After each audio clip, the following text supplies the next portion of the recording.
नमस्कार, Jai Hind and welcome to Maheshan IAS. घर होने की वजह से थोड़ा सा सेशन इस तरीके से आपका लूंगा मैं, बट आपको इतने गजब की इंसाइट्स देने वाला हूं कि your mouth will open and से जस्ट वाओ।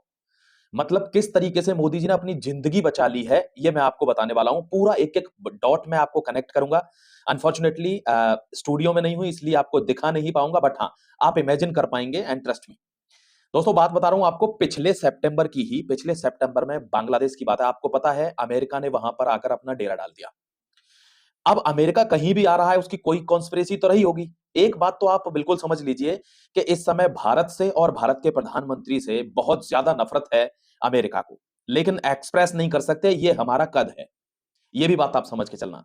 दोस्तों, इस समय प्रधानमंत्री की देश को जरूरत है, ना कि प्रधानमंत्री को इस कुर्सी की जरूरत है। मैं बहुत ही ऑनेस्टली और डीप इनसाइट से आपको बता रहा हूं। इसमें बिल्कुल भी रत्ती भर ये एंगल नहीं है कि मैं बहुत बड़ा सपोर्टर हूं बीजेपी का या मैं मोदी का फैन हूं। नहीं, मैं एक एनालिस्ट हूं और जियोपॉलिटिकल एनालिस्ट होने के नाते आपको बता रहा हूं, this is the time when country needs Narendra Modi.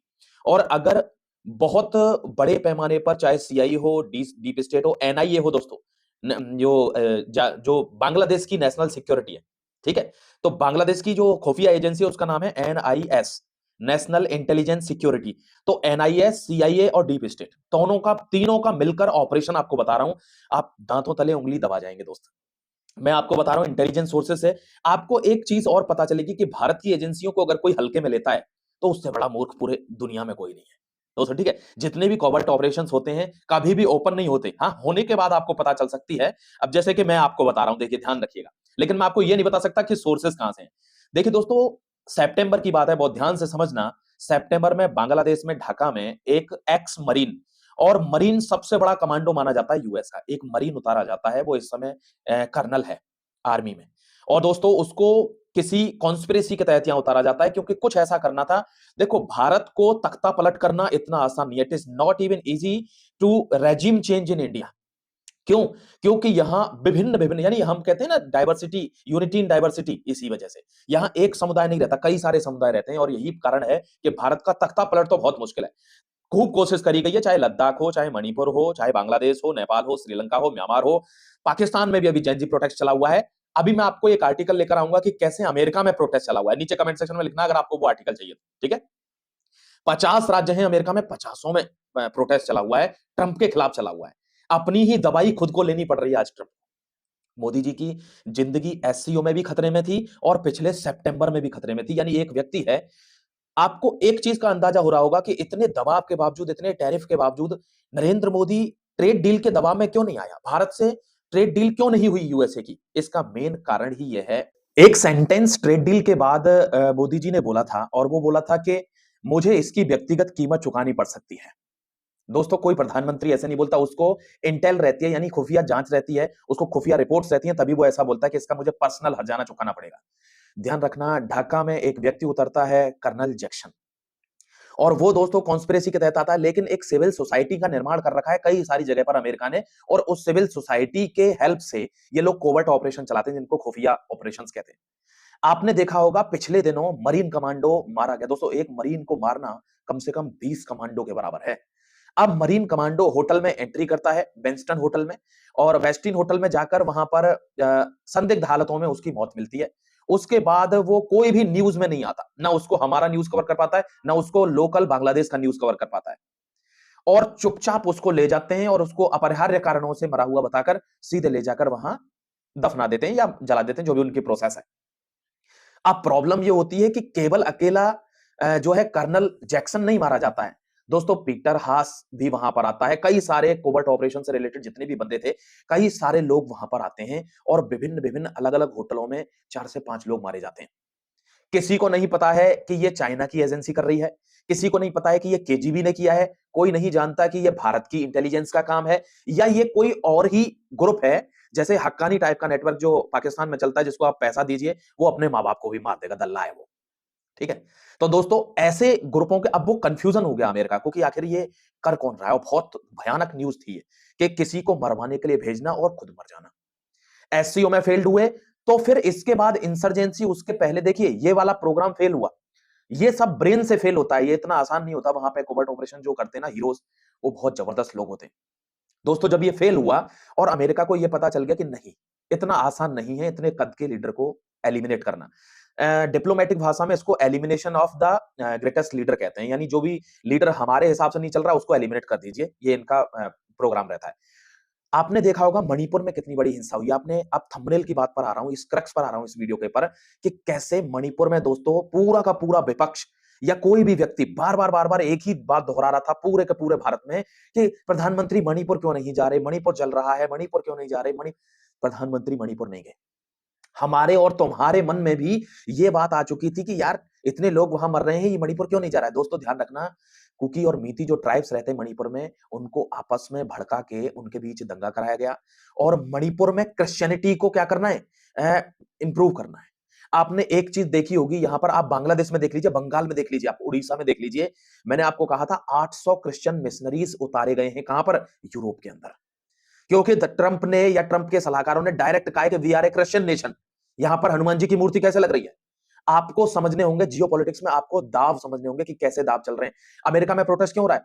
वहां डेमोक्रेसी है, लेकिन डेमोक्रेसी में किंग चल रहा है, यानी मोनार्की चल रही है। और जब मोनार्की आ जाती है कि राजा बन के कोई शासन करता है तो जनता उसके खिलाफ आती है।